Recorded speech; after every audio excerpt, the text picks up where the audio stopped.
Dear viewers, আজকের এই ভিডিওতে আমি আপনাদেরকে দেখাবো কিভাবে খুব সহজে অনলাইনের মাধ্যমে জমির প্রকৃত মালিকানা যাচাই করতে পারেন। দাগ নম্বর অনুযায়ী অথবা খতিয়ান নম্বর অনুযায়ী আপনারা জমির প্রকৃত মালিক যাচাই করতে পারেন। এছাড়াও আপনারা তার নামে কত শতাংশ জমি রয়েছে সেটাও কিন্তু আপনারা অনলাইনের মাধ্যমে খুব সহজে বের করতে পারেন। আরও বিশেষ কিছু টিপস রয়েছে, আমি আপনাদেরকে দেখিয়ে দিচ্ছি ভিডিওতে। তবে চলুন ভিডিও শুরু করা যাক। তার আগে আপনাদেরকে বলছি, আমরা যে কষ্ট করে ভিডিও বানাই তার অনুপ্রেরণা হচ্ছে আপনাদের একটা সাবস্ক্রাইব। সো আমি রিকোয়েস্ট করবো আমার চ্যানেলটিকে এখনই সাবস্ক্রাইব করে নিন। আর যদি ভিডিওটি ভালো লেগে থাকে তাহলে অবশ্যই একটি লাইক দিন, কোনো কিছু বলার থাকলে কমেন্ট বক্সে লিখে পাঠান। তবে চলুন মূল ভিডিও শুরু করি। ভূমি মন্ত্রণালয়ের একটি ওয়েবসাইটের মাধ্যমে আপনাদেরকে জমির প্রকৃত মালিকানা যাচাই করতে হবে। তো আমি ওয়েবসাইটটিতে চলে যাচ্ছি। ওয়েবসাইটটির অ্যাড্রেস হচ্ছে www.landgov.vd। তো এই ওয়েবসাইটটির অ্যাড্রেস আপনারা নিচে ডেসক্রিপশন বক্সে পেয়ে যাবেন, আর আমি দেখিয়ে দিলাম। তো এখন আমি এই ওয়েবসাইটটিকে অ্যাড্রেসটিকে কপি করে আমি একটি ব্রাউজারে প্রবেশ করছি। তো ব্রাউজারের যে অ্যাড্রেস বার রয়েছে, তো এখানে আমি এটাকে পেস্ট করে দিব। এবার আমি এটাকে এন্টার প্রেস করি। দেখেন আমার ওয়েবসাইটটি চলে আসছে। তো ওয়েবসাইটটি দেখেন একদম উপরে উপরে রয়েছে হচ্ছে অনলাইন আবেদন। অনলাইন আবেদনের ঠিক সাবমেনুতে রয়েছে RS খতিয়ান। তো এই RS খতিয়ানের সাহায্যে কিন্তু আপনাদেরকে জমির প্রকৃত মালিকানা যাচাই করতে হবে। তাই আমি RS খতিয়ানে ক্লিক করছি।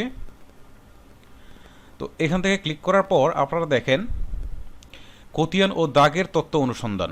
তো এখানে দেখেন বিভাগ রয়েছে। তো আপনাদেরকে প্রত্যেক বিভাগ সিলেক্ট করতে হবে, তারপরে হচ্ছে জেলা সিলেক্ট করতে হবে। আমি জেলা বিভাগ দিয়েছি, এখন জেলা দিলাম। তো জেলা দেওয়ার পর এখান থেকে উপজেলাকে সিলেক্ট করতে হবে। তো ধরেন আমি উপজেলা সিলেক্ট করেছি। তো এখন মৌজা সিলেক্ট করতে হবে, আমি মৌজাও সিলেক্ট করেছি। তো এখানে মৌজা সিলেক্ট করার পর আপনি এখানে বেশ কিছু অপশন রয়েছে, সেটা হচ্ছে খতিয়ান নম্বর অনুযায়ী আপনাকে জমির মালিকানা খুঁজতে হবে, আরেকটা হচ্ছে দাগ নম্বর অনুযায়ী খুঁজতে পারবেন, মালিকের নাম অনুযায়ী খুঁজতে পারবেন, অথবা তার পিতা অথবা স্বামীর নাম অনুযায়ী খুঁজতে পারবেন। তো আমি প্রথমে খতিয়ান নম্বর অনুযায়ী আপনাদেরকে দেখাচ্ছি। তো খতিয়ান নাম্বারটা এখানে বসাতে হবে। তো খতিয়ান নাম্বারটা আমি বসালাম। এখন দেখেন নিচে হচ্ছে যোগফল প্রদান করুন। আপনাদের সামনে কিন্তু যোগফলটা আসবে, কিন্তু এইটা কিন্তু এক একজনের কাছে এক এক রকম আসবে। আমার যেমন 7 আর 2 9 এসেছে, আর এক এক সময় এক একটা আসতে পারে। তো এখন এই যোগফলটা এখানে বসানোর পর, যোগফলটা কিন্তু বাধ্যতামূলক, ওকে। তো যোগফল বসানোর পর এখান থেকে খুঁজুন বাটনে ক্লিক করতে হবে। তো আমি খুঁজুন বাটনে ক্লিক দিলাম। তো এখন দেখেন নিচের দিকে চলে আসছে। এখানে একটু স্ক্রল করি, আমি স্ক্রল করে নিচের দিকে যাই। তো নিচের দিকে যাওয়ার পর এখানে দেখেন দেখাচ্ছে জমির মালিকের নাম দেখাচ্ছে, সেটা হচ্ছে আব্দুল গফুর। তারপর পিতার নাম হচ্ছে জমদর মুন্সি।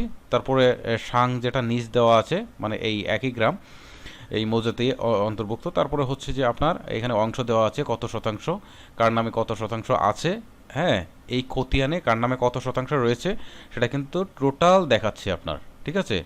মোট জমির পরিমাণ দেখাচ্ছে কত একর, আর এখানে দেখেন আলাদা আলাদা করেও দেখাচ্ছে কত অংশ রয়েছে কার নামে, ঠিক আছে। তো এখন আপনারা এখানে দেখেন আরেকটা জিনিস রয়েছে, দাগের সংখ্যাও দেখাচ্ছে, তারপর হচ্ছে দাগ নাম্বারও দেখাচ্ছে, শ্রেণী দেখাচ্ছে, শ্রেণী হচ্ছে নামা, তারপরে অংশ কত এটাও দেখাচ্ছে, বিস্তারিত। এখন প্রশ্ন হচ্ছে যে খতিয়ানটা আপনারা দুইভাবে পেতে পারেন, একটা হচ্ছে অনলাইনে পেতে পারেন, আর একটা হচ্ছে সার্টিফাইড কপি, মানে অরিজিনাল যে কপিটা রয়েছে খতিয়ানের সেটা আপনারা ভূমি অফিস থেকে সংগ্রহ করতে হবে। এই ভূমি অফিস থেকে সংগ্রহ করার জন্য আপনি অনলাইনে আবেদন করবেন, কিন্তু আপনার বাসায় এসে দিয়ে যাবে আপনার এই খতিয়ান নাম্বারটা, এই খতিয়ানটা। তো এটাকে আপনারা দুইভাবে পেতে পারেন। তো আমি প্রথমে আপনাদেরকে দেখাচ্ছি আপনারা কিভাবে অনলাইনে কপি পাবেন। তো আমি অনলাইনে যাই, অনলাইনে আবেদনের কপিটা দেখাই, তারপরে হচ্ছে আমি আপনাদেরকে সার্টিফাইড কপির বিষয়টা দেখাবো। সার্টিফাইড কপিটা হচ্ছে যেটা মূল কপি, ঠিক আছে।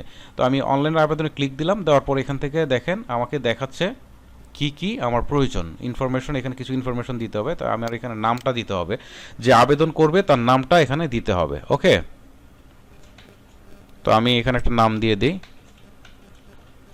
আমি নাম দিলাম আর ফোন নাম্বার দিই, কারণ এখানে দেখেন আপনার প্রত্যেকটা অপশনের পাশে যে তীর চিহ্ন দেওয়া আছে লাল, সেগুলো কিন্তু বাধ্যতামূলক, এগুলো ফিল আপ করতেই হবে আপনাকে। তো এইগুলো ফিল আপ না করলে আপনি এটা পাবেন না, ঠিক আছে। তো আমি এটা দিলাম। তারপরে এখন আমাকে আবার যোগফল দিতে হবে, 4 আর 1 কত 5 দিয়ে আবার নিচের দিকে স্ক্রল করে যেতে হবে। এখন খতিয়ানের কোনো ফি নেই, কারণ অনলাইনে কোনো খতিয়ানে ফি লাগবে না, ঠিক আছে। তো জাস্ট এখানে প্রিন্ট করুন বাটনে ক্লিক দিতে হবে। তো আমি প্রিন্ট করুন বাটনে ক্লিক করছি। এখন দেখেন আমার এটা কিন্তু চলে আসবে, একটু সময় নিচ্ছে কারণ এটা পিডিএফ আকারে হয়। তো দেখেন আমার এটা কিন্তু অলরেডি চলে আসছে, ঠিক আছে। তো এখানে টোটাল আমার যে অনলাইনের কপিটা আছে এটা কিন্তু অলরেডি চলে আসছে। এখানে কিন্তু এভরিথিং সুন্দর করে দেখাচ্ছে। এখন যদি এটাকে আপনি প্রিন্ট করতে চান, প্রিন্ট করে নিয়ে যাচ্ছেন, তাহলে দেখেন উপরের দিকে রয়েছে প্রিন্টের অপশন। এটাকে যদি আপনি ডাউনলোড করতে চান, দেখেন পাশে রয়েছে ডাউনলোডের অপশন। তো আপনি ডাউনলোডও করতে পারেন, প্রিন্টও করতে পারেন। যাই হোক, আমি এটাকে ডাউনলোড দিচ্ছি। এখন আমি আপনাদেরকে দেখাই কিভাবে আপনারা সার্টিফাইড কপি পাবেন, মানে মূল কপি যেটা আছে সেটার যে নকল সেটা কিভাবে পাবেন। তো আমি আবার হোমে ফিরে যাই, যে এখান থেকে আমি আপনাদেরকে আবার নতুন করে দেখাচ্ছি আরএস খতিয়ান। আরএস খতিয়ানে ক্লিক দিলাম, দেওয়ার পর এখান থেকে আমি এটাকে আবার দিলাম হচ্ছে যে বিভাগ সিলেক্ট করলাম। তারপরে হচ্ছে এখান থেকে আমি আবার জেলা সিলেক্ট করলাম। তো জেলা সিলেক্ট করার পর আবার উপজেলা, ঠিক আছে, আমি আবার উপজেলা দিলাম। এখন আবার মোজা দিতে হবে, তো আমি আবার মোজা দিলাম। তারপরে হচ্ছে এখানে আমি আপনাদেরকে এখন দেখাবো যে আবার খতিয়ান নম্বর অনুযায়ী দেখাই। 115 দেখিয়েছিলাম, এখন এটার ফলাফল যোগফলটা এখানে বসাতে হবে। আবার খুঁজুনে দিই। এখন আপনারা দেখবেন কিভাবে আপনার সার্টিফাইড কপি পাবেন। একটু সময় ওয়েট করতে হবে, কারণ এটা নেটের স্পিডের উপর মূলত ডিপেন্ড করে থাকে। অনেক সময় নেটের স্পিড খুব ভালো থাকে, আবার অনেক সময় নেটের স্পিড একটু কম থাকে। দেখেন আবার চলে আসছে। তো এখন আমি আপনাদেরকে বলেছিলাম যে প্রথমে এই অনলাইন কপির জন্য আবেদনটা দেখিয়েছিলাম, এবার দেখাই খতিয়ানের সার্টিফাইড কপি। আমি সার্টিফাইড কপিতে ক্লিক করে দিই। তো এখন দেখেন এখান থেকে হচ্ছে আপনার ইনফরমেশন উপরেগুলো ঠিকই রয়েছে, সার্টিফাইড কপির জন্য আবেদন। এখন এখান থেকে কিছু জিনিস ডেলিভারির প্রয়োজন, আপনি কি সাধারণ না জরুরি। আপনি জরুরি যদি চান তাহলে এই জরুরিতে ক্লিক দিবেন। তবে জরুরিতে ক্লিক দিলে কিন্তু টাকা একটু বেশি লাগবে। আবার ডেলিভারির মাধ্যম যদি অফিস কাউন্টার হয় তাহলে একটু কম লাগবে, আবার যদি ডাকযোগে হয় তাহলে একটু বেশি লাগবে। ঠিক আছে, আচ্ছা আমি অফিস কাউন্টারই দিলাম। আচ্ছা, এখন এখানে আপনার নাম বসাতে হবে, আপনি যে নামে এটা পেতে চান। আমি একটা নামটা দিয়ে দিচ্ছি, দিলাম। আবার সেই ফোন নাম্বার দিতে হবে। আমি ফোন নাম্বার দিলাম, আবার যোগফল দিতে হবে। ঠিক আছে, এখানে যে যোগফলটা আসবে সেটাকে যোগ করে দিতে হবে। এখন দেখেন অনলাইনে কপির চেয়ে একটু ডিফারেন্স রয়েছে এখানে হচ্ছে পেমেন্ট টাইপ, কারণ আপনাকে কিন্তু টাকা পরিশোধ করতে হবে। হ্যাঁ, এখানে হচ্ছে আপনাকে যদি ডেলিভারির জন্য টাকা পরিশোধ করতে হবে, তো টাকা হচ্ছে 27 টাকা দিবেন, খুব বেশি না। এটা ইউকেশের মাধ্যমে পরিশোধ করতে হবে। ইউকেশ হচ্ছে আপনার একটা মোবাইল ব্যাংকিং। আমরা যেরকম বিকাশ করে থাকি, বিকাশের মতো ইউকেশে হচ্ছে একটা মোবাইল ব্যাংকিং। তো ইউকেশের মতো আপনার টাকা পরিশোধ করতে হবে। আপনার যদি ইউকেশে অ্যাকাউন্ট না থাকে তাহলে দেখবেন যে যারা ফ্লেক্সিলোডের দোকান রয়েছে বা বিকাশের দোকান রয়েছে সেগুলোতে ইউকেশ পাবেন। তো সেখান থেকে ইউকেশের একটা নাম্বার নিয়ে এখানে বসাতে হবে। তো ইউকেশের নাম্বারটা বসানোর পর আপনি টাকা পরিশোধে ক্লিক দিবেন। তারপরে আপনার টাকা পরিশোধ করা হয়ে যাবে, টাকা নিয়ে যাবে, তারপরে হচ্ছে আপনার কপিটা আপনার বাসায় পাঠিয়ে দেওয়া হবে। তো এটা খুব ইজি একটা ওয়ে। অথবা যদি আপনি ডাকযোগে সিলেক্ট করেন, আর যদি আপনি ডাকযোগে সিলেক্ট অফিস কাউন্টার সিলেক্ট করেন, তাহলে আপনি 3 দিন পর আপনি অফিসে যাবেন, মানে 3 কর্মদিবসের পরে আপনি অফিসে যাবেন। আপনার নিকটস্থ যে ভূমি অফিস রয়েছে, দেখেন এখানে যে অফিসটা দেখাবে সেই অফিসটাতে যাবেন। তো সেই অফিসে গিয়ে আপনি আপনার সেই খতিয়ানের সার্টিফাইড কপিটা নিয়ে আসতে পারবেন। এবার আমি আপনাদের দেখাবো দাগ নাম্বার অনুযায়ী কিভাবে বের করবেন। তো আমি ধরেন একটা দাগ নাম্বার দিয়ে দিচ্ছি, সরি, দাগ নাম্বারটা আমার উপরে বসাতে হবে। আমি দাগ নাম্বার দিলাম। এখন দেখেন হচ্ছে এখানে নিচে যোগফলটা বসাচ্ছি, খুঁজুন বাটনে ক্লিক দিই। এখানে দেখেন টোটাল কিন্তু দেখাচ্ছে যে এই দাগে কত একর কতটুকু জমি রয়েছে। ঠিক আছে, এটা হচ্ছে দাগ নাম্বার অনুযায়ী। এখন যদি আমি মালিকের নাম্বার অনুযায়ী খুঁজতে চাই তাহলে সেটাও আমি আপনাদেরকে দেখাচ্ছি।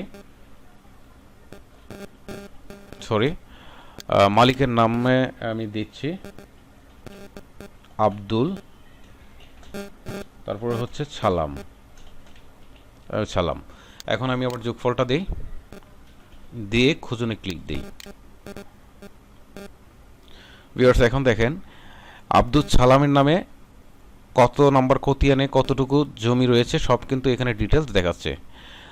এখন আপনি কিন্তু পিতার নাম অনুসারে খুঁজে বের করতে পারেন। তো এইভাবে আপনারা খুব সহজেই আপনাদের খতিয়ানের ও দাগের তথ্য অনুসন্ধান করে আপনাদের জমির প্রকৃত মালিকানা যাচাই করতে পারেন।